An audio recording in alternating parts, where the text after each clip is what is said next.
Hey guys, tonight we're talking about something most history books politely sidestep: Viking toilets. Not the epic longships, not the fearsome raids, just good old-fashioned human biology and what you did about it in a society with no plumbing and a serious shortage of privacy. You'll find yourself in a longhouse tonight, chilled from the drafty walls and groggy with sleep. But nature doesn't wait for warmth. There's no snooze button for your bladder. You're wrapped in furs and wool, lying on a raised wooden platform near the fire pit, the coals still glowing a gentle orange. You were just beginning to doze back off after the rooster's first mumble when your body gives a familiar nudge. It's not the kind you can ignore, so you shift half-sitting now, brushing aside a scratchy woolen blanket. You're hoping to avoid stepping on the dog, who somehow always ends up curled at your feet, steaming faintly from his body heat. There are no hallways in this longhouse. It's just one open room, long and low, like a loaf of barley bread filled with the sleeping breaths of your kin. Parents, siblings, maybe even a guest from across the fjord. Your boots are stiff with frost where they rest near the wall. You tug them on anyway. The urge isn't going away. And here's the cozy surprise: the toilet, such as it is, isn't outside. No. The Vikings, those flinty sea wolves of the north, were also practical homebodies. In many households, the latrine was right inside. Built into a back corner or beneath the hearth, depending on the layout, it offered just enough privacy to pretend you were alone. Just enough warmth to avoid turning to a block of ice mid-squat. Historians still debate whether this indoor setup was the norm or just common in certain regions. Some point to turf house ruins in Iceland, where sunken stone-lined pits have been found suspiciously close to the main living quarters. Others suggest a rotating system of chamber pots and outhouse-style sheds. But the general consensus: these weren't people keen on exposing their rear ends to icy winds unless they had to. You pad quietly past the sleeping forms and toward the corner by the hearth. There's a slight rise in the floorboards here, a boxy wooden platform. Lift the lid, and voila, the Viking version of a composting toilet. It smells faintly earthy, like wet hay and smoke. Not pleasant, but not offensive either. The coldest air settles low, and the seat-carved wood, worn smooth by years of use, holds the memory of fire-warmed stones beneath it. You crouch. The fire's glow dances on the beams above. The dog stirs, sniffing the air, but doesn't rise. Here's the thing: you probably won't survive this era, not because of raids or famine, but because you haven't mastered this squat layered with wool trousers and maybe a tunic or two. One wrong move, and you're ankle-deep in disaster. And yet, the Vikings managed just fine. So, before you get comfortable, take a moment to like the video and subscribe, but only if you genuinely enjoy what I do here. Let me know where you're watching from and what time it is. I love seeing how far this sleepy little corner of history can reach. Now dim the lights, maybe turn on a fan for that soft background hum. And let's ease into tonight's journey together. The smell of peat smoke drifts through the rafters. Your breath fogs slightly as you exhale, but it's not unbearable. You've gotten used to the rhythm of this place. Sleep, eat muck, stalls, tend. Fires, mend nets, tell stories, and occasionally trudge to the toilet before sunrise. You shift your weight slightly. The lid of the seat has a small crack along the edge where someone once scorched it with a coal by accident. You've heard that the fire used to be kept going all night by burning dried animal dung mixed with straw. No part of waste went to waste. Even the stuff you're contributing now might end up fueling tomorrow's breakfast fire or fertilizing the onion patch come spring. It's a closed system. A cozy one, strangely enough. The Vikings, for all their rough edges, knew how to make a longhouse into a home, even when it came to handling their most basic needs. And outside, beyond the thatched walls and animal pens, the frost creeps up the edges of the fjord. The water still and silver under a pale slice of moon. But you're warm enough for now. You finish your early morning visit and gently lower the wooden lid, careful not to let it creak too loudly. The hearth glows behind you, casting shadows across the plank floor, and you breathe a small sigh of relief, both the physical kind and the kind that comes from not having to step barefoot into snow just to answer nature's call. Now, here's where the Vikings really surprised you. Their toilets weren't just tucked in corners for privacy. Sometimes they were beneath the hearth itself. Yes, that very spot where the family fire burned warm and bright, where stew pots simmered and children played near the embers, could be directly above the household latrine. It sounds strange at first, possibly horrifying depending on your modern plumbing preferences, but it was a brilliant bit of thermal engineering. Warmth from the fire helped prevent freezing in colder months, and rising heat likely kept the smells from settling in too long. You reach down and feel the smoothness of the stones that ring the hearth, their edges warm despite the icy air that leaks through the seams in the turf walls. These hearth-based toilet pits weren't just a whim. They were a response to a climate that punished exposed flesh with frostbite and turned outdoor latrines into icy torture chambers. Historians still argue whether this was common in all Viking settlements or just a feature of particularly well-designed longhouses in Iceland or Greenland, where winters were brutal, and every calorie of warmth had to be used wisely.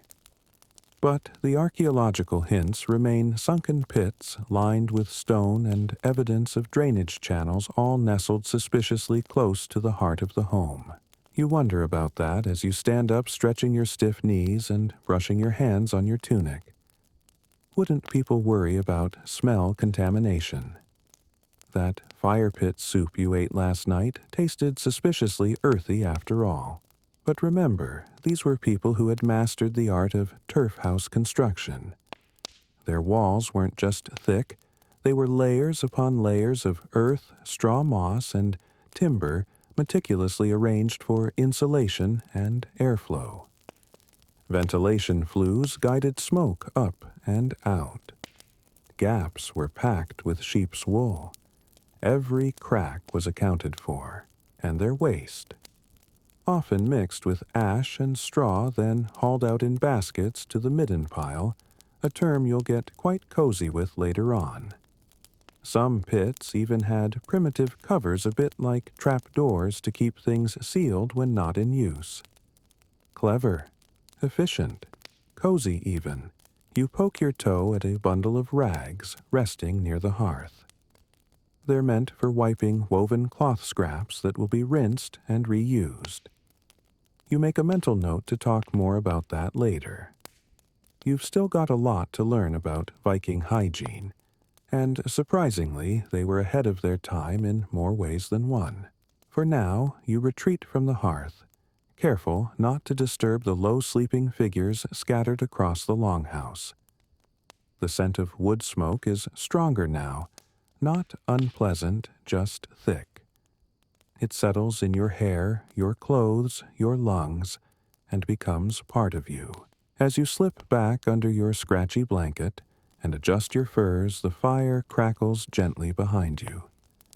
You think about how strange it is that warmth and waste could be so intimately connected. In the modern world, they couldn't be farther apart. But in the Viking longhouse, efficiency ruled. Comfort was whatever made you less cold and less dead. A mouse scurries across a beam above, pausing to sniff. It's probably headed toward the grain bin or the small stash of dried apples hanging in a net by the window. You close your eyes. The fire's heat curls around your toes, and the memory of the toilet's warmth lingers in your muscles. It was against all odds not unpleasant, and you wonder, when did we decide that bathrooms had to be separate? That warmth and convenience had to be split from function? Maybe the Vikings had it right all along. A warm seat, a quick squat, and back to bed before your feet even get cold. It's a few hours later now. The longhouse stirs with early morning sounds, the creak of floorboards, the gentle clink of pottery, and someone coughing in that low, chesty way that says they've been breathing peat smoke since birth. You lie still a moment longer, wrapped in warmth, until the dog noses you again, his way of saying it's time to rise. As you sit up and swing your legs over the edge of the platform bed, you become acutely aware once again of the room's singular aroma. It's a mix of smoke, wool meat drippings, and, let's be honest, just a hint of latrine. Nothing strong. Just enough to remind you that in a Viking household, everything happens in the same general space. You stretch your arms and glance toward the hearth. Someone's already added fresh kindling. The fire flares quietly, casting new warmth into the room. And then you hear it a soft thunk from the corner. Someone has just finished using the latrine. No doors. No separate room. Just a lidded box in the back or a curtained alcove if the family was feeling fancy. Yes, Viking families shared more than meals, they shared their bathroom experiences too. You shuffle toward the water barrel near the door. The top has frozen slightly overnight, and you break the skin with a wooden dipper. The icy water shocks your fingers awake. As you rinse your hands, you think about the Viking tolerance for things modern people would find unthinkable bodily functions included. Historians still puzzle over just how communal these arrangements were. Did everyone really go in front of everyone else? Did they take turns in the middle of the night while others pretended to be asleep? Or were there agreed-upon courtesies? Little social dances to preserve dignity even in such close quarters. What's clear is the Vikings didn't waste space. A single-room longhouse meant exactly that. Your bed, your fire, your tools, your food, and your toilet all coexisted in a single multifunctional space. It was the original open-floor plan minus any sleek Scandinavian minimalism and plus a lot more goat hair. You watch as one of the children toddles across the floor, dragging a tiny wooden cup. She heads toward the latrine, pulls the lid open with practiced hands, and does her business with the sleepy nonchalance of someone who has never known bathroom doors. Her mother doesn't even glance up from tending the fire. It's just another part of the morning routine, and strangely, it works. The smells aren't overwhelming. The sounds are muffled by turf and timber. There's a rhythm to it, a kind of functional choreography. You use it. You cover it. You go about your day.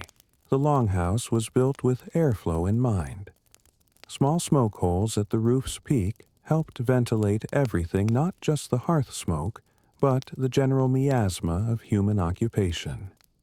Some structures even featured channels beneath the latrine pits designed to drain into the surrounding soil. In wetter areas, these channels sometimes led to small shallow ditches lined with stone, effectively Viking sewage. One curious detail, archaeologists in certain Icelandic sites have found layers of ash carefully spread at the base of these waste pits. It served as a deodorizer, sure, but also possibly a mild antiseptic, cutting down on flies and slowing the breakdown process until the midden could be emptied. Pretty clever, all things considered. You sit near the fire now, cupping a bowl of thin broth, and tearing off a hunk of barley bread. One of the older men is telling a story about a fox he chased off the meat rack last night. Laughter erupts low and crackly, and the little girl reappears from her latrine trip already forgotten, And then someone opens the front door, letting in a gust of clean, freezing air. It knifes across the floor, banishing every last trace of stale longhouse funk in seconds. You blink, eyes watering. Outside, the snow is powdery and blue in the dawn light. The chickens are already scratching at the packed earth, and the pig has started his daily complaints. You can't help but think, in a world this cold, where your nostrils can freeze shut before your boots reach the barn, having a toilet inside, even if it's not private, even if it's faintly aromatic, isn't just a luxury. It's a survival tactic, and maybe, just maybe, a little bit cozy. You decide to step outside for a moment. The door creaks open, the kind that resists movement like it's doing you a favor by staying shut. A gust of icy wind rushes in the instant you crack it open, sharp and dry, like a slap from the gods of winter themselves. Your breath fogs the air, and you step carefully onto the packed snow path leading around the longhouse. Outside, the landscape is painted in whites and grays. The fences sag with snow, and the livestock have huddled in the lee of the barn, their breath misting in slow clouds. You tug your cloak tighter and make your way around to the midden pile. Yes, the midden. You'll get familiar with that word. Middens were essentially the Viking version of a compost pile, a place where everything that no longer served an immediate purpose was tossed. Food scraps, broken tools, bones, and, of course, human waste. What makes it interesting is how close these middens often sat to the living quarters. Not far across a field. Not on the edge of town. Sometimes right outside your back door. And before you recoil in modern horror, take a moment. In a world where temperatures could plunge below freezing for months at a time, convenience beat out any dainty preference for distance. The toilet waste from inside would be collected and emptied into the midden regularly, sometimes by the kids, sometimes by the old folks. Not glamorous work, but vital. You walk up to one now, and what you see isn't a chaotic pile of rot. It's surprisingly organized. Bones are sorted. Ash from the hearth covers the top layer. There's a kind of earthy smell, strong but not revolting. It's the scent of decomposition, sure, but also of hay and smoke and life lived close to the land. And here's the twist. Middens are historical gold mines. Modern archaeologists adore these things. They're like time capsules of everyday life. A cracked spindle whorl, a fishbone with cut marks, a bit of woolen cloth that probably wiped something better left unmentioned.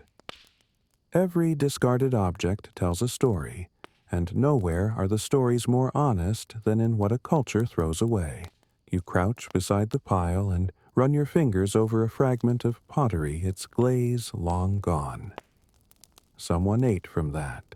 Someone held it in their cold hands, warmed soup in it, then dropped it when it cracked from the heat. Into the midden it went, and beside it a heap of something that, let's just say, has softened with time. Historians still debate how often Vikings emptied their indoor pits. Was it a weekly chore?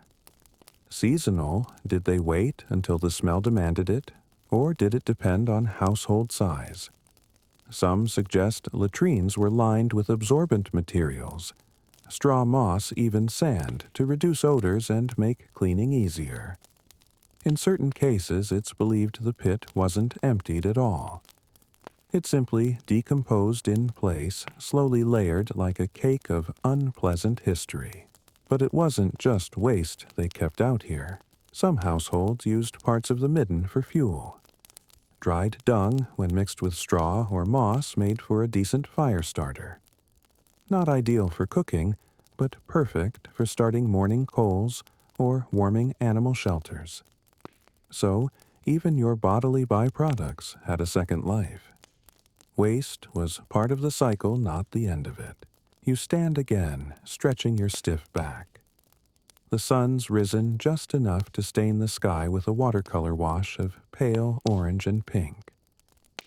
Chickens cluck quietly behind you, and the pig is rooting under a hay pile with the kind of determined grunts that suggest he's found someone's lost mitten. You return to the longhouse, lifting the latch with a creak, and step into the sudden warmth. It's humid in here now, fire smoke, hot broth, and the scent of humans living elbow to elbow. Your nose adjusts quickly. Someone is using the indoor latrine again behind a hastily pulled curtain. No one comments. Someone else pours a ladle of broth into a carved wooden bowl like nothing's happening. This is just how life works here. Everything close, everything useful, everything oddly cozy. And when you think about it, maybe you've judged the Viking toilet all wrong. It wasn't gross. It was ingenious. It was warm when it mattered. It fed the land. It supported the fire. And most of all, it was never far away when your belly full of fish stew decided to object. You settle down again, closer to the hearth this time. The seat over the pit now closed the stone lid, warm to the touch. Cozy indeed. The longhouse is fully awake now. Someone is carving turnips with a dull knife. Someone else is brushing snow off their boots with a bit of straw, and the chickens have wandered right into the doorway again as if invited. You're sipping lukewarm broth and watching the steam curl from your bowl when someone mentions the pile again. Not the midden this time, but the good pile, the compost to be. A pile of human and animal waste deliberately mixed, stirred, and left to ripen into something surprisingly precious next spring's soil. You glance toward the latrine again. It's a simple structure built from worn pine planks and darkened by time. The lid is closed, but you know what lies beneath a shallow pit lined with stones, and if you're lucky, a few handfuls of moss to soak up the worst. The smell is familiar now. Not welcome exactly, but accepted. The Vikings didn't fight their environment, they used it. You've started to notice how much of their life revolved around cycles.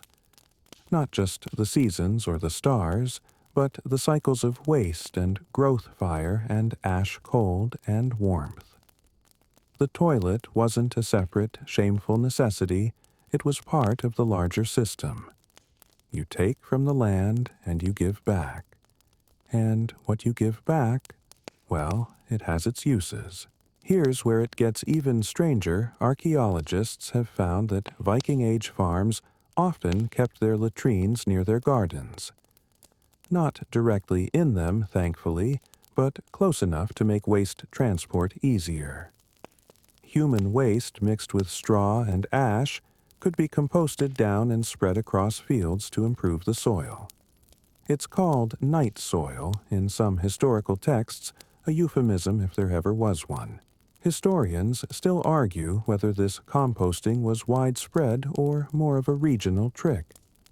Some claim it was mostly practiced in Iceland and the Faroe Islands, where the volcanic soil needed extra help. Others suggest it was a more generalized approach across Scandinavian settlements. But one thing's certain, Viking farmers knew the value of a good pile of muck. You walk outside again, this time not flinching at the cold. Your boots crunch softly over the snow, and you head around to the compost mound behind the goat pen. It's steaming slightly in the morning light, a strange little hill of life's leftovers, fish bones, eggshells, manure, and the darker stuff we won't describe in polite company. There's a wooden fork stuck into the pile, and one of the older boys is turning the heap with practiced ease. He doesn't hold his nose or grimace. He just whistles a tune as he works, breaking up the clumps and mixing straw into the center. You wave, and he waves back casually, wiping his hand on his tunic. You suppose this is what comfort looks like in Viking culture. Not fluffy pillows or warm baths, but the knowledge that everything has a place and a purpose. Even that. You return to the longhouse, passing the outdoor latrine on the way, a simpler version of the indoor one, built over a small pit with stone walls and a turf roof. It's meant for use during warmer months, or when the longhouse is too crowded for comfort. It leans a little in the wind and has a broken board near the bottom, but it still serves its purpose. Inside again, the hearth crackles. Someone is baking flatbread on a hot stone, and the smell fills the room with warmth and hunger. You sit down and feel the seat beneath you still warm from earlier use. You shift slightly, then smile. Cozy. There's no other word for it. Maybe not how you'd define comfort in your modern world, but here, in a world of ice and ash, close quarters and closer lives, the Viking toilet holds its own. And when spring comes, the gardens will flourish. Crops will grow tall. The onions will be sweeter, the barley richer. And no one will mention how it started with a squat, a sigh, and a warm wooden lid beside the hearth. You're sitting by the fire again, poking at the last bits of a breakfast that mostly tasted like salted air and dry roots, when a younger boy sidles up beside you and sets down a small wooden pot. It sloshes faintly, and he gives you a look that clearly means, don't ask what's in it. Ah, the chamber pot. It's easy to assume Vikings only had outdoor or semi-outdoor latrines, but you're beginning to understand just how flexible they were when it came to managing, well, business. Especially during the long, punishing winters, chamber pots were essential. If you think a late-night trip to the latrine in your flannel pajamas is rough, try it barefoot in a tunic during a snowstorm with ice forming inside your nostrils by the time you've reached the door. So, instead of braving the cold, they had chamber pots. Simple, functional, and often carved from wood, or shaped from ceramic. These small vessels were kept discreetly near sleeping areas. You'd use them under the blanket of night, sometimes quite literally under a blanket, and then empty them first thing in the morning. Or, if you were lazy or still half asleep, maybe second or third thing. You glance around the longhouse now with new eyes. There are no walls, of course, but you notice the little personal spaces that have been carved-out bedding platforms raised just a bit from the floor storage chests, doubling as stools, bundles of dried herbs hanging near the rafters. And there, tucked behind a stack of firewood, is another chamber pot, just sitting there like a perfectly normal part of the decor. It's easy to forget just how communal this life is. You're never alone here. Never out of earshot, out of nose range, or out of someone's way. And yet, everyone manages. There's a rhythm to it. You give someone space when they hover awkwardly near the pot. You look away, or you hum, or you suddenly find a compelling need to adjust your boots. Historians still debate the social norms around chamber pots in Viking households. Were they used openly, reserved for elders or the sick? Did wealthier households have nicer ones, maybe decorated with runes or carved animal heads? A few surviving examples suggest a bit of ornamentation, but nothing flashy. Just enough to say, yes, even this object matters. One interesting fringe theory suggests that chamber pots were also used in ritual ways. That's right, your humble poop bucket might have doubled as a sacred tool. Some scholars believe certain forms of waste were thought to carry luck or fertility or warding power. A urine-soaked cloth hung near a doorway might have kept away illness, for instance. That's not cozy. That's just creative. Back inside the longhouse, someone calls to the boy. He picks up the pot and trots off, likely heading to the midden or the outdoor tip spot where chamber contents were flung. You hear the door open and shut quickly, too quickly, for any lingering aroma to follow him in. You stretch your legs and yawn. The hearth smoke curls gently above you, barely moving now. Someone has brewed a weak tea of herbs and bark, and it smells faintly of pine and something slightly musty. You sip from a shared cup, your hands warmed by the wood, and then it happens. Someone sneezes. A mighty echoing sneeze that startles the chickens and wakes an elderly woman dozing by the fire. She blinks, sits up, and without ceremony reaches for the chamber pot by her bed. Everyone looks away. Or rather, no one really looks. You pretend to be fascinated by the thatching on the ceiling. Someone else comments on the tea. The moment passes as seamlessly as a yawn or a scratch. That's Viking life. Functional, intimate, blunt. Somehow still dignified. You realize something else as the boy returns pot, now empty and steaming faintly from a hot rinse. These vessels weren't just stopgaps, they were woven into the daily rhythm. Waking, eating, relieving, rinsing. It wasn't shameful. It was practical. Hygienic even. And you, thoroughly modern, you are starting to get it. Starting to see why these people who bathed in icy streams and ate rehydrated dried fish might also have gone out of their way to keep one warm seat close and a pot within reach. A cozy Viking toilet doesn't mean luxury. It means not freezing your rear at midnight. It means being able to stay with your family near the fire through the coldest nights of the year. It means warmth when you need it most. As the sun climbs a little higher, though, let's be honest, high is relative this far north in winter, you find yourself stepping out into the yard again, bundled against the sharp wind, your boots crunching over last night's frost. You pass the animal pens, the barn, and the drying rack where strips of fish sway gently in the air like salty ribbons.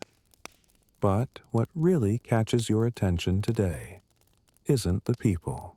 It's the animals. More specifically, it's what they're doing near the edge of the yard where the snow is darkened and the air smells earthy. There, beside what looks like a low trench or sunken area near a rock wall, a goat is relieving itself. And not just anywhere exactly where the chickens just went. And before them, the pig. They all seem to favor this one oddly tidy patch. It hits you. The animals are using the toilet too. You squint. Is that a latrine pit for livestock? In many Viking settlements, especially on farms or small homesteads, the lines between human and animal spaces were blurry. Goats slept near the hearth. Chickens wandered inside and out.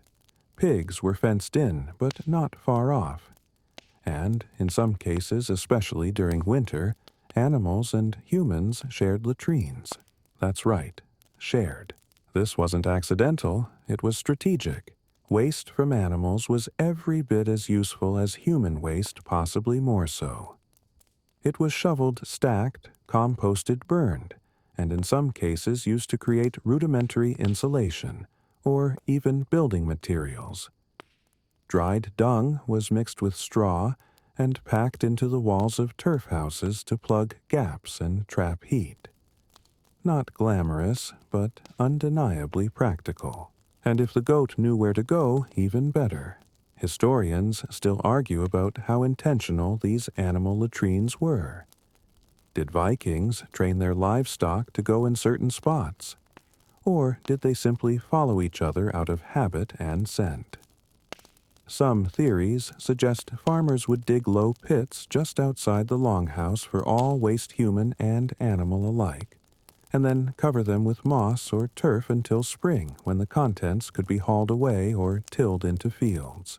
You approach the pit slowly. It's shallow, lined with stone and partially covered with boards. Steam rises faintly where the sun touches it. Nearby, a few older women are laying fresh straw, and scattering it carefully, likely to absorb moisture and keep things from freezing into one unpleasant mass. One woman looks up and says something you can't quite catch, but it sounds a lot like, "Keep your boots clean." You smile and take a careful step back. It makes a strange kind of sense. Why build one latrine for animals, another for people, and a third for compost when all three can be connected? The Vikings were masters of practicality. If it served more than one purpose, warmth waste management, even social order, they used it. You pass a small pen where several sheep are huddled together warm from each other's bodies. A child is scooping out a corner of their shelter with a flat wooden spade. Another latrine pit, you'd bet on it. The waste is being carefully piled and tamped down near a small shed that looks suspiciously like a dung-drying shack. Back in the longhouse later, someone cracks a joke about the goat's favorite seat and laughter ripples across the room. It's not crude, it's just part of life. The goats know where to go. The pigs follow suit. And, if you're lucky, no one steps in anything before breakfast. You settle by the fire, shaking snow from your cloak, and think about this strange, efficient system. Everyone does their part, even the animals. Everything has a place, and the waste of today becomes the warmth or food of tomorrow. It's humbling, really. The Viking toilet wasn't a place. It was a practice. A living, evolving, shared experience that made life just a little easier in a brutal climate. Whether it was inside near the hearth or outside beside the goat pen, it brought people and creatures closer together in more ways than one. You laugh quietly as the pig outside lets out a long, satisfied grunt. Cozy indeed. The day wears on. Snowflakes drift lazily down, and the light in the longhouse takes on a dim, golden hue. People are talking more now, whittling, repairing fishing gear, gossiping. One man is recounting a dream that, if you understood him correctly, involved a bear, a cart full of onions, and someone stealing his boots. It's all very amusing. And then naturally, the conversation drifts toward what you might call toilet talk. Not in the crude, exaggerated way you'd expect from a tavern full of sailors, but in the ordinary, everyday tone of people discussing something completely normal. Which, for them, it is. There's a debate about whether moss wipes better than wool scraps. Someone claims moss is gentler, but less absorbent. Someone else swears by woven rags dipped in cold water. A third person insists the best is snow, yes, snow, if you can stand it. You listen, fascinated. You'd assumed hygiene in Viking times was primitive at best. But here they are earnestly comparing their preferences with the same gravity you'd expect from people discussing their favorite coffee blend. Viking hygiene wasn't as backward as many people assume. Sure, they didn't have scented soaps or toothbrushes with charcoal bristles, but they cared deeply about cleanliness, comfort, and ritual. And nowhere was this clearer than in how they cleaned themselves after using the latrine. You glance toward the hearth. There's a small basket near it, filled with bundled scraps of cloth, bits of moss, and, curiously, a few pebbles that have clearly been worn smooth. You raise an eyebrow. Yes, pebbles. In some regions, smooth stones were used to wipe and then rinsed and reused. A little primitive, sure, but if you've ever tried to clean up with a fistful of dry straw, a water-warmed pebble starts sounding pretty civilized. Historians still argue about what was standard practice across Viking settlements. Did every home have a wipe basket? Did some people use snow seasonally, and others stick to moss? Was wool considered wasteful for wiping unless it was too ragged to sew? In Iceland, where soft moss grew in abundance, it was a popular choice. Easy to gather, easy to compost. In the colder, rockier regions, cloth, scraps, and rinsed stones were more common. And in households that couldn't spare the cloth, anything soft and disposable became fair game: dried grass feathers, even shavings from bark. One fringe theory suggests that wiping materials might have varied by social status. Wealthier households may have had finer cloth, while poorer ones made do with coarser materials.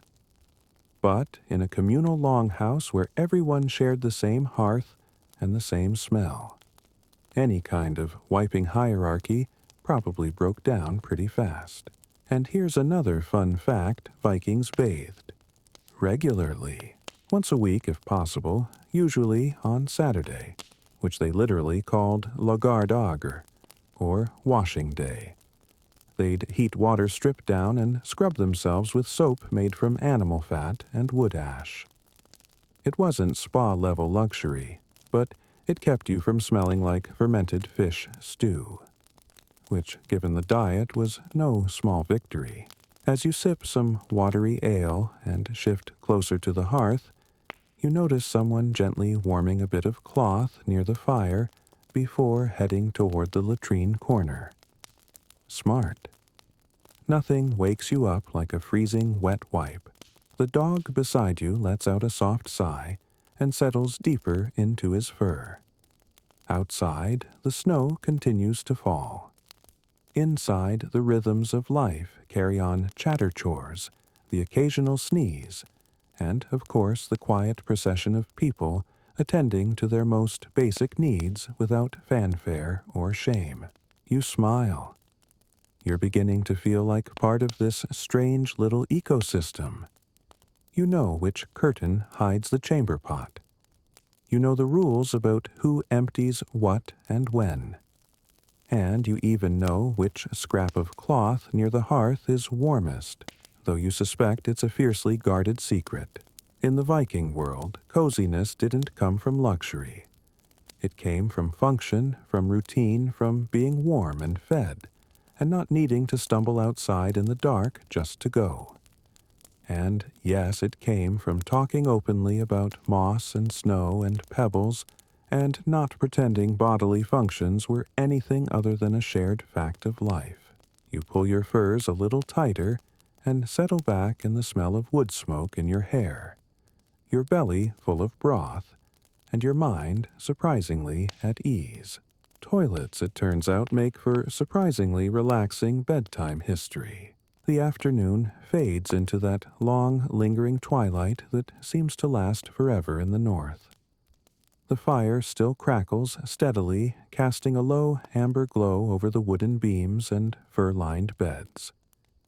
You've done your share of chores for the day, fetching water, splitting kindling, helping mend a fishing net with more knots than sense, and now you're simply sitting and thinking, specifically about pants. More specifically, about how on earth one manages to use a Viking toilet while wearing layer upon layer of linen wool and leather in the dead of winter. It's a good question. You glance down at your own outfit: a long tunic, thick wool trousers bound with leg wrappings, and a belt that's equal parts utility and fashion. There's a knife on one side, a pouch on the other, and, if you're honest, very little breathing room. So how did they do it? The answer is very carefully. Using the toilet in the Viking Age was a kind of practiced art form. You didn't just drop trousers and hope for the best, not with laces wrappings and weather working against you. Instead, it was more like a system.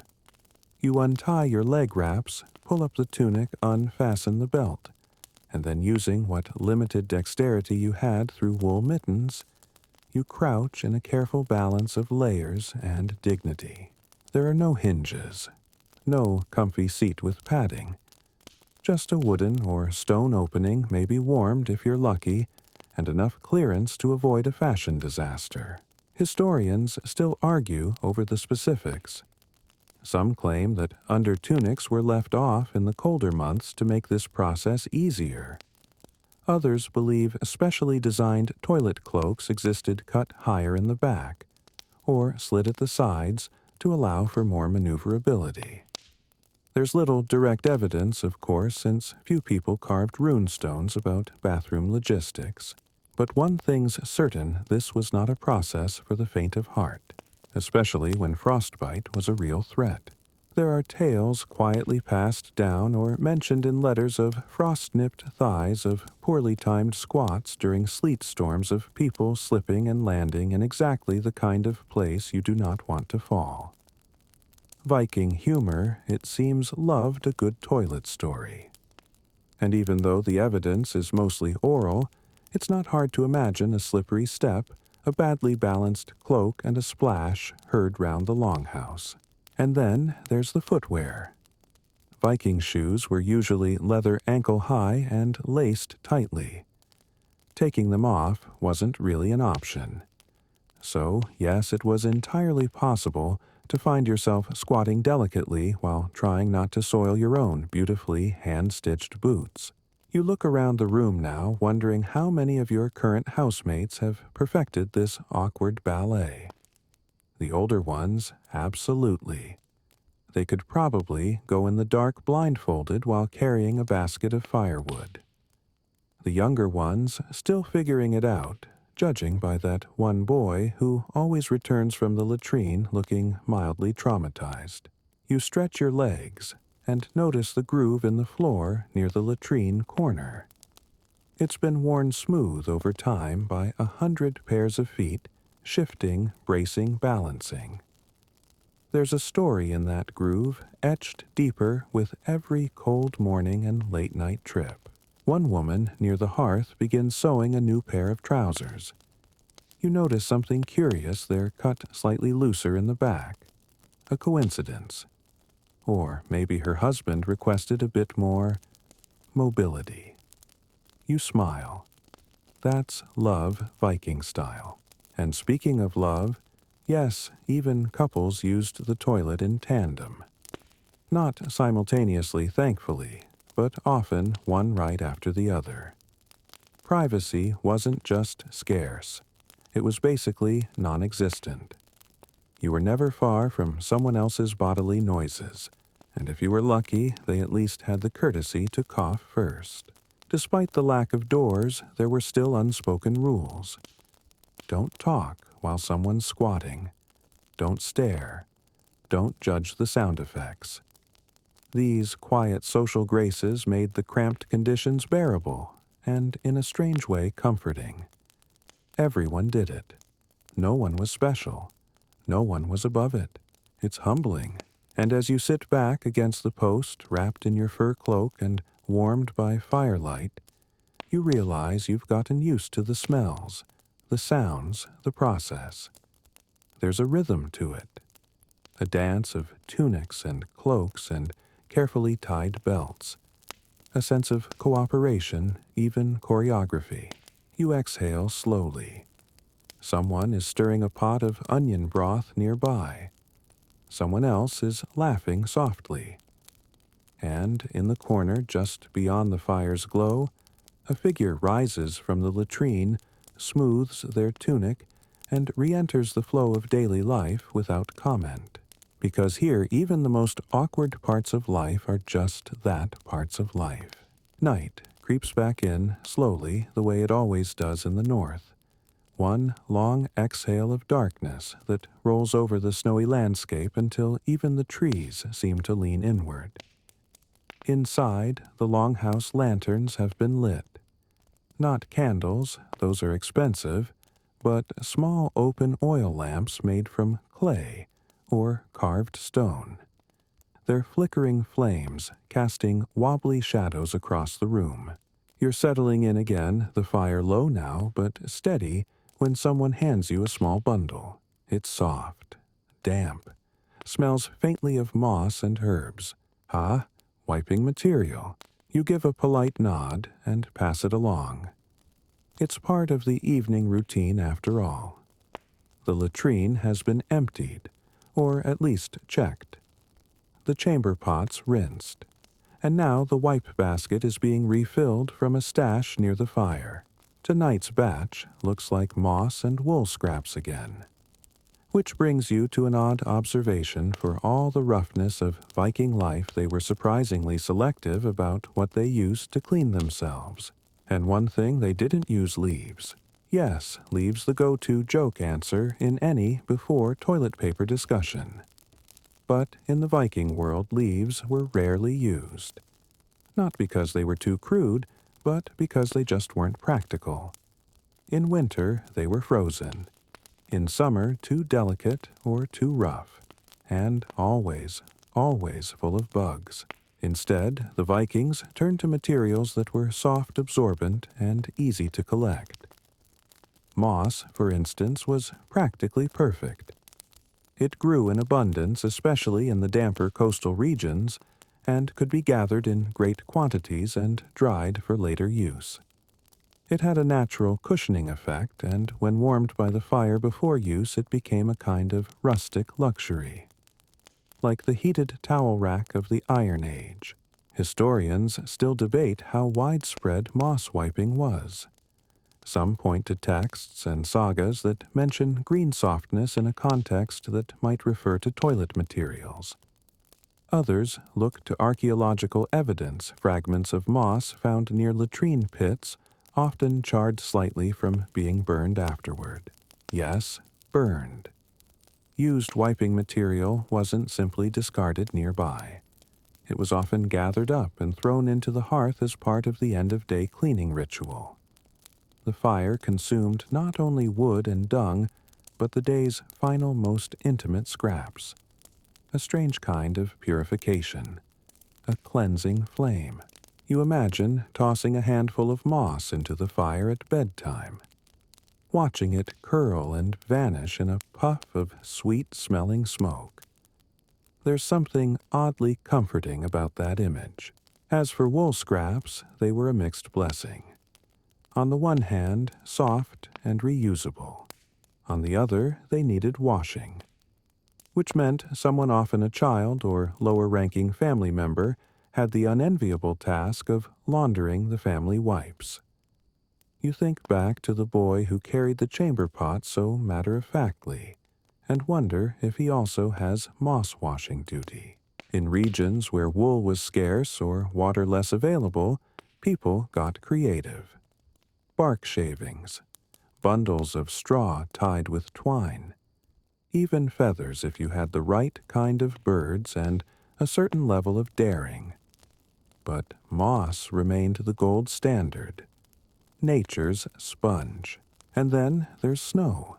You shiver just thinking about it. But it's true, Vikings used snow. Not as a punishment, but as a seasonal blessing. Clean, soft, and plentiful. The trick was in the technique scoop shape swipe. You can't help but wince. Still, some people swore by it, said it woke up the soul. Which sounds like a poetic way of saying I screamed a little. You look around the longhouse now. Most people are winding down. Someone is humming a lullaby to a sleepy toddler. Another is mending a sock by firelight.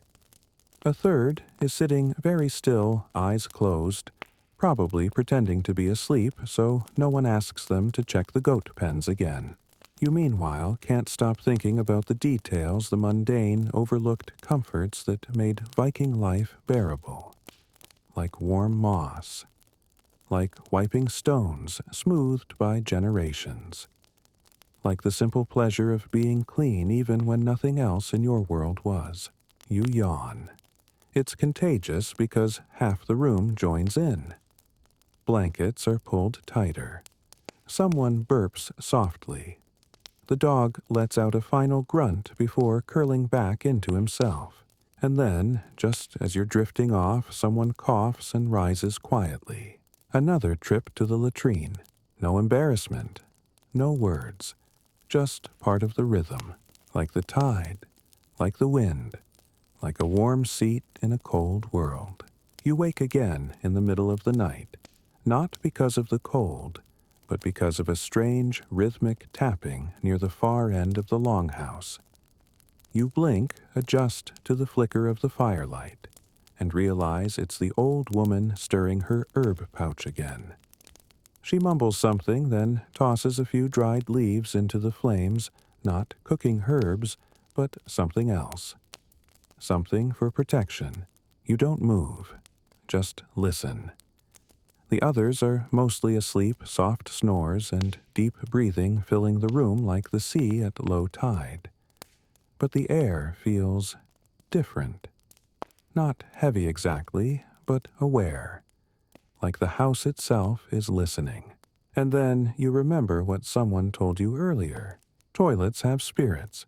It sounds silly at first until you realize how deeply the Vikings believed that every space had its presence, and places associated with the messier parts of life. Those had strong spirits, maybe mischievous, maybe dangerous, but definitely there. So yes, there were toilet gods. In some Norse households, especially in Iceland and parts of Scandinavia, people whispered of a spirit that lived in the latrine pit. Not quite a god, not quite a ghost, more like a landwight, a vetter. These were small hidden beings connected to specific places. They weren't evil, but they did have moods, and if you didn't treat them with respect, well, let's just say you'd end up with more than an upset stomach.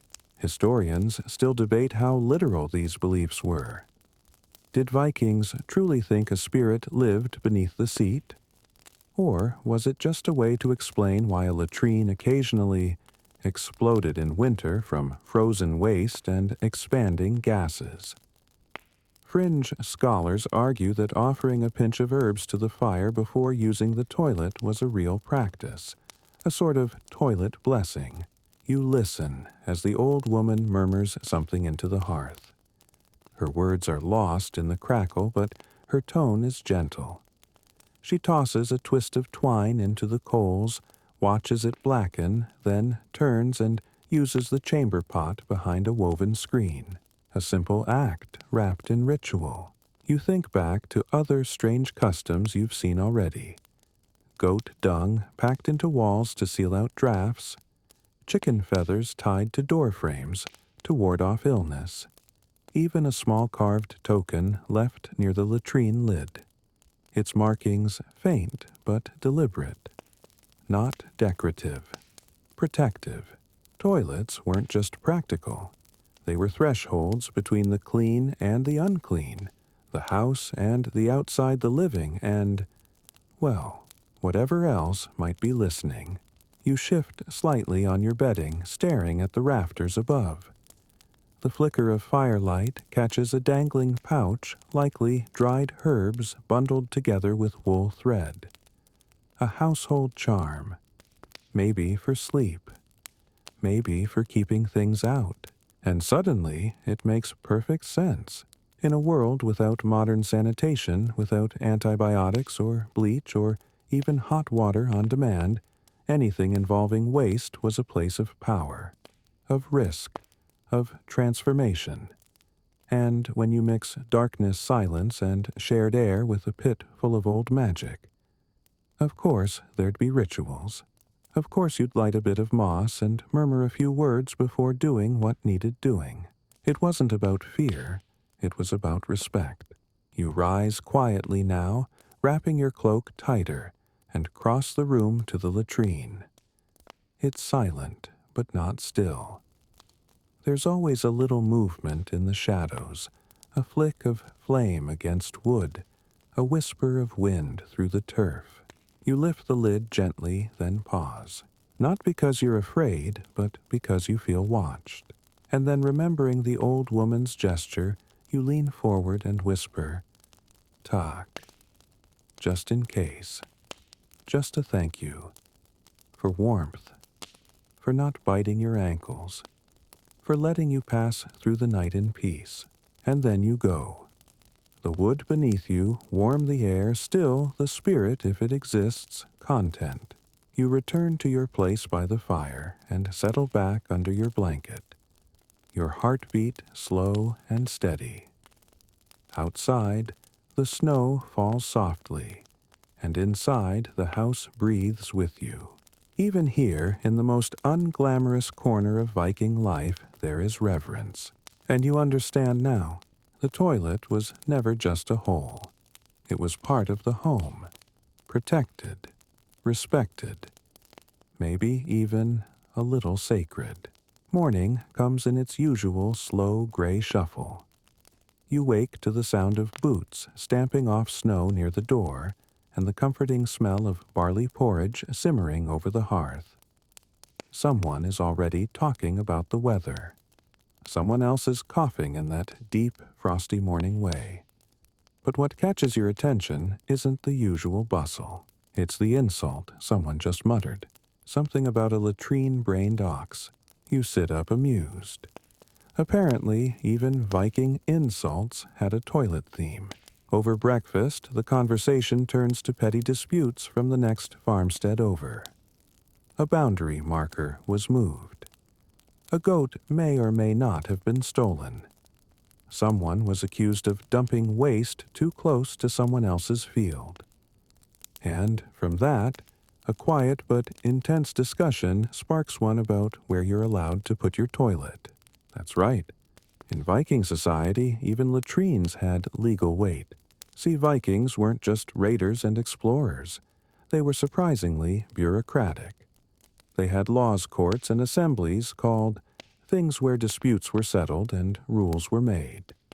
And if you think sanitation didn't matter in a world without plumbing, think again. Waste disposal could be a source of feuds, fines, and even family shame. You listen, half-lidded with sleep, as two older men debate how close a latrine could legally be to a neighbor's fence. One insists it must be at least 10 paces. The other claims that as long as the wind blows away from the neighbor's house, it's acceptable. Historians still argue over how these unwritten rules were enforced. Was it custom, local law? Did different settlements have different standards? In some of the Icelandic sagas and early law codes, there are actually references to waste disposal, usually in the context of neighborly disputes or property damage. And the punishments could be severe. After all, if your midden overflowed and ruined someone's grain, that wasn't just rude. That was a threat to their survival. Some of the most heated quarrels involved insults. Calling someone dung-footed or accusing them of smelling like their own latrine wasn't just schoolyard taunting, it was fighting words. In fact, Norse honor culture was so intense that an insult related to waste could be taken as a legal offense if it damaged someone's reputation. That's right, if you said your neighbor bathed less than his chamber pot, and he couldn't prove otherwise, you might owe him silver. Or worse, you smirk as another insult flies something about a man being slower than a frozen night bucket. Laughter erupts even from the target who lifts his cup in a mock toast. It's all in good fun. Mostly. Toilets weren't just a matter of sanitation, they were social status, community boundaries, and even tools of humiliation. In some legal texts, using someone else's latrine without permission was considered trespassing. And if you dumped your waste too close to their home, that could be classed as assault. Imagine the court case. He dumped the night pot on my cabbage patch with intent. But just as often, toilets were levelers. Everyone from the thrall to the chieftain had to go. No one escaped it. You may eat differently, dress more richly, sleep on softer straw, but when nature calls, everyone ends up in the same squat. And that, perhaps, was the secret to the Viking attitude. You could be rich, brave, or clever, but if you didn't know how to balance your tunic over a chilly latrine pit, you'd get no respect in this longhouse. You finish your porridge, slowly staring into the hearth, where the last embers of last night's moss wipes still curl and blacken. Someone pokes the fire. Someone else yawns and pulls on their boots. You rise, stretch, and glance toward the latrine. The lid is up again. Someone's already in there humming softly. A queue is forming, but no one rushes. There's a rhythm and understanding. You wait your turn. You give people space. You don't dump waste where it'll cause problems. And you certainly don't insult someone's hygiene unless you're ready to back it up in front of the thing. You grin to yourself. In this world, even toilets have rules. And those rules, they hold society together one careful squat at a time. By midday, the sky has cleared. A rare blue stretches overhead, and sunlight glints off the snow like a million tiny mirrors. You squint as you step outside, bundled in furs boots crunching with every step. It's laundry day, or as close to laundry day as the Vikings ever got, and that means latrine pits need scooping. Yes, scooping. You'd heard the term earlier in the day, murmured by two young boys reluctantly dragging a wooden sled behind the longhouse. One was holding his nose dramatically. The other was muttering about drawing the short straw. And now you're watching them as they prepare to clean the latrine pit before it freezes solid again. Toilets, it seems, didn't clean themselves. Someone had to dig empty and cart the waste to the midden or compost pile. Someone had to rake out the straw-sprinkle fresh ash and reline the seat. That someone was usually the youngest, the weakest, or the most recently scolded member of the household. You watch the two boys approach the covered pit, this one built into a small wooden outbuilding, with a turf roof that sags ever so slightly in the middle. It leans just a little to the left, the way old buildings do when they've seen too many storms. The boys lift the wooden seat, revealing the shallow, stone-lined pit beneath. Steam rises faintly in the cold. One of them groans. The other begins to dig. It's not glamorous work, but it's necessary. The waste is shoveled into a low-sided sled, lined with moss and straw, then hauled off across the snow.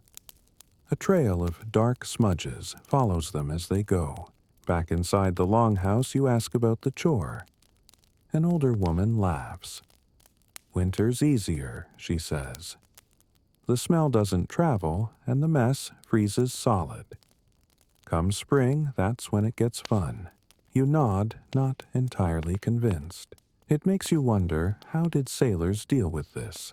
Because while managing toilets on land is one thing, managing them at sea is a whole different challenge.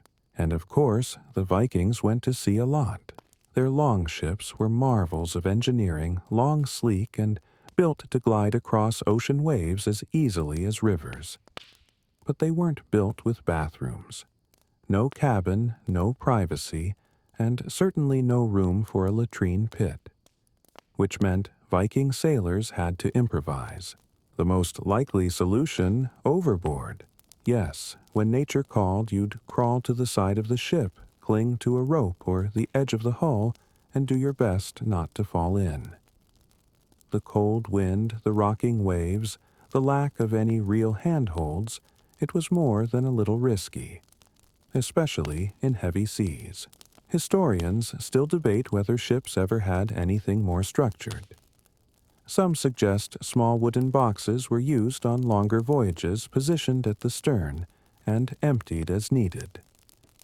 Others think sailors simply used buckets and flung them overboard after.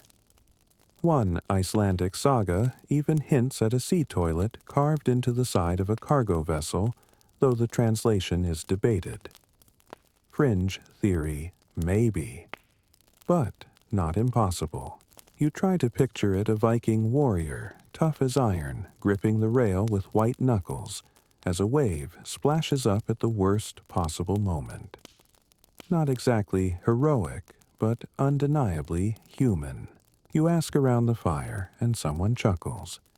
They say, if you lose your balance mid-squat, the sea keeps what it catches. Another adds, that's why the best sailors are skinny. Less to snag on the rail. Even its sea waste had to go somewhere. And the Vikings, ever practical, just made do. Over the side in a bucket off the edge, whichever way the wind allowed. Modesty wasn't much of a concern. You were cold wet and focused on not losing your cloak to the current, and you thought going in a chamber pot was bad. Still, it reinforces something you felt all along. The Vikings weren't just fearless warriors. They were problem solvers, masters of discomfort, willing to stare down nature's worst, including their own bodily needs, and carry on business as usual. You take a final glance outside as the boys return from the midden sled, now empty faces flushed with cold and effort. They dump fresh straw into the cleaned pit, replace the lid, and stomp their feet on the threshold before heading in. No complaints, no bragging, just another chore crossed off the list. You nod with respect. After all, someone has to keep the cozy toilet cozy. Evening falls again, slower this time, like it's reluctant to start the cycle over. You sit by the hearth, watching sparks drift up the chimney hole as dinner simmers. A pot of fish stew bubbles quietly. The scent is fine, if you like fish, and onions, and the vague undertone of ash. You're tired, but not ready for sleep. Not yet. Tonight, the talk turns to winter. Not the current one, but that winter. The bad one. The year the midden froze solid, and the latrine became an ice chamber from which few emerged unscathed. It starts with a tale from the oldest man in the house. He leans forward, eyes lit with memory, hands curled around a carved mug of mead. It froze so deep, he says the chamber pot cracked, right down the side.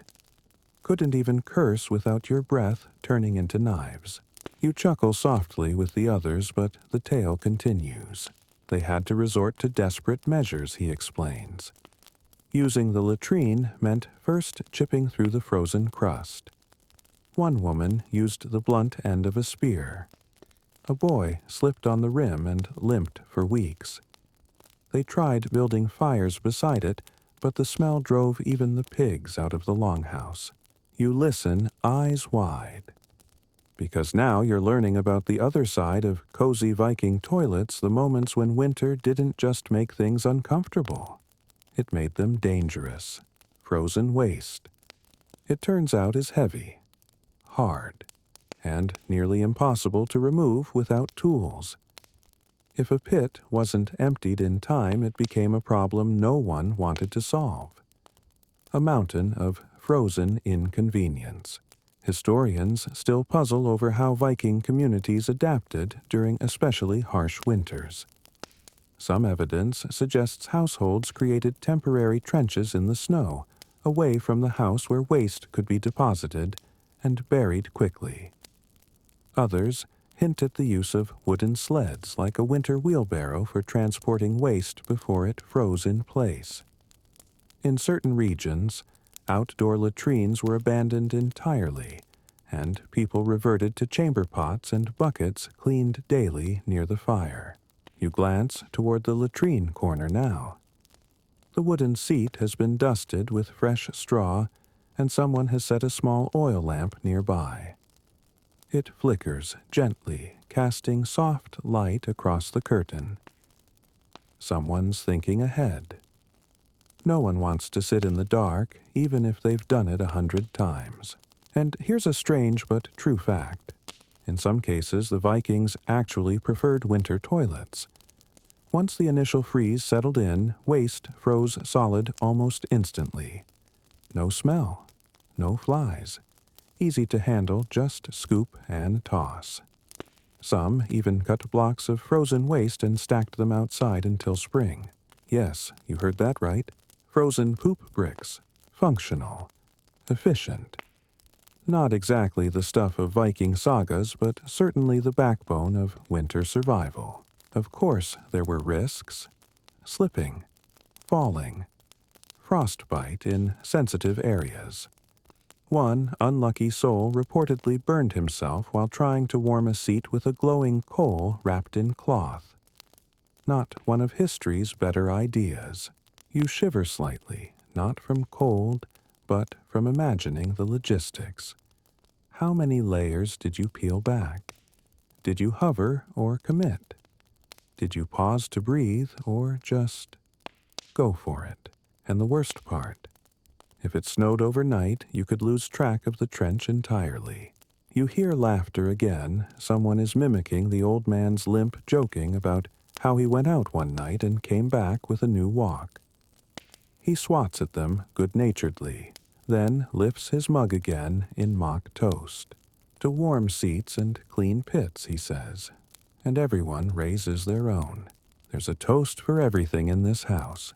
You sip from your own cup, just water this time, but still warm from being near the fire. You think about all the little things you take for granted. Running water, heated bathroom floors, privacy. And then you think about this life where everything has to be earned.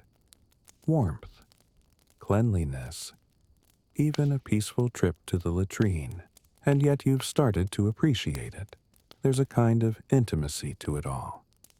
You know the people here, not just their faces, but their habits, their humor, even their preferences for wiping materials. You've helped stir stew and stack moss.